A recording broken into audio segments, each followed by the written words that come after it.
हालांकि यह बात तो सत्य है कि 51 शक्तिपीठ मंदिरों को लोगों ने अपना केंद्र बना लिया है, परंतु सच्चाई तो कुछ और ही है, जिसको मैं आप बताना चाहती हूँ। आप उसको धैर्य के साथ सुनिए।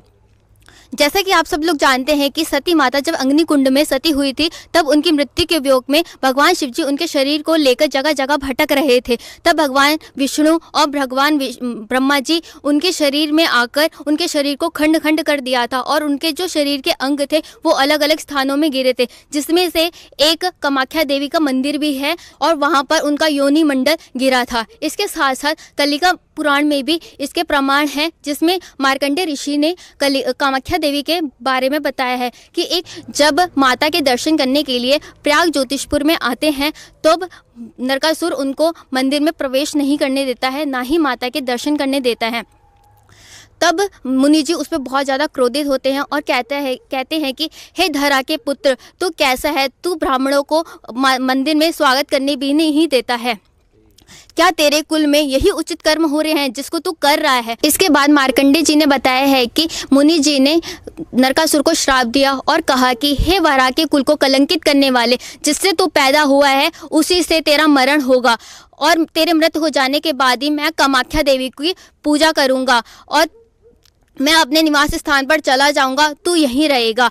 ऐसा कहते ही कामाख्या देवी और उनके सारे परिकर अंतर्ध्यान हो गए। मुनि जी अपने निवास स्थान को लौट गए। उनके जाते ही जैसे ही शीघ्र नरकासुर कामाख्या देवी के प्रांगण में जाता है और देखता है कि वहाँ तो ना तो कामाख्या देवी है, ना उनका योनि मंडल है, ना ही उनके सभी परिकर हैं। वहाँ से वह सब अंतर्ध्यान हो गए थे और इसके साथ ही प्रयाग ज्योतिषपुरी का जो पुर था वो विघ्न में उत्पन्न हो गया था। आज आप कामाख्या देवी को पूजते हैं, लेकिन वहाँ माता विद्यमान नहीं है, ना ही अन्य शक्ति पीठों में। आज आप अलग अलग पाखंड करते हैं, बलि पूजा करते हैं।